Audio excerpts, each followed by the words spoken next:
Trump wants to change government in 2 ways. And the academic performance of American youth. Hello viewers, my name is Tasneem Khan. Welcome to our new video. Thank you for watching and supporting the news. Don't forget to like, comment, and subscribe to our channel. Top stories of the day. 2 moves this week demonstrate President Trump's efforts to fundamentally transform the federal system. He has put trillions of dollars in financial aid on hold with a comprehensive memo. U.S. District Judge Lauren L. Ali Khan temporarily delayed the funding freeze just minutes before it was about to go into force. Additionally, the administration suggested giving millions of government workers the option to resign.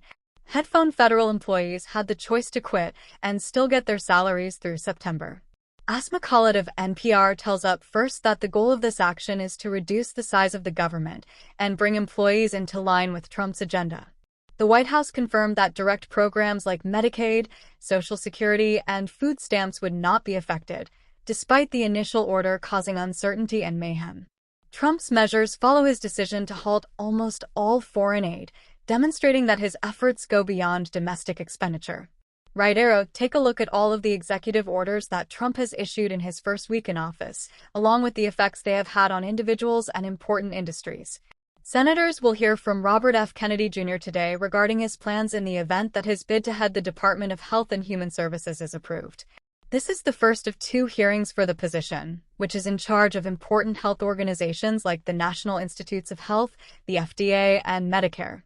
Additionally, it has an annual budget of $1.7 trillion, roughly equal to the GDP of Australia. Many medical professionals have opposed the possibility of his confirmation, pointing to his long history of spreading false information.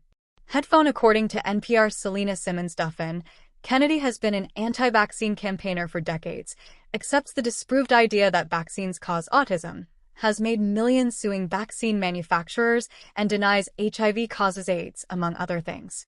His admirers present him as a game-changer who will focus scientific attention and research on the underlying causes of chronic illnesses.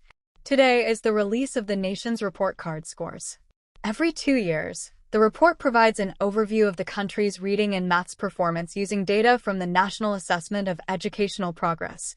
Nearly 5 years after the COVID-19 outbreak initially forced school closures, the most recent findings have a lot to say.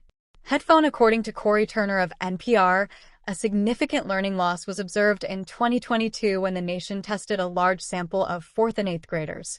In maths, 4th graders performed somewhat better in 2024.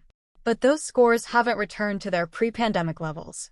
There is a concerning achievement disparity between high and low students in the 8th grade.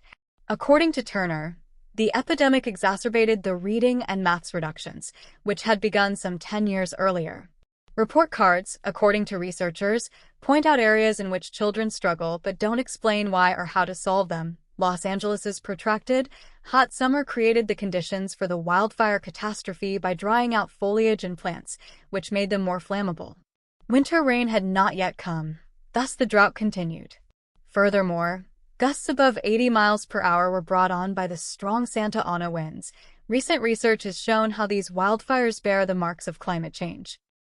Climate warming increased the likelihood of hot and dry weather by almost 35%, according to World Weather Attribution. According to UCLA, around 25% of the region's moisture shortage was caused by excessive heat. As the climate warms, scientists continue to investigate how the factors that produce Santa Ana winds may change. When there is a high-pressure system over the southwestern United States, these winds blow. Although California's location makes projections difficult, computer models aid in predicting the effects of climate change.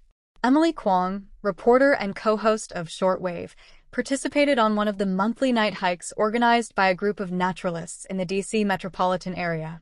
The group was led by mycologist Serenella Linares through Maryland's Patuxent River State Park. Linares informed them of the nature magic that awaited them as they began the walk, including bioluminescence, the fluorescence of lichens and mushrooms, night-flying insects, and more. No more today. Thanks for watching. Please subscribe and share.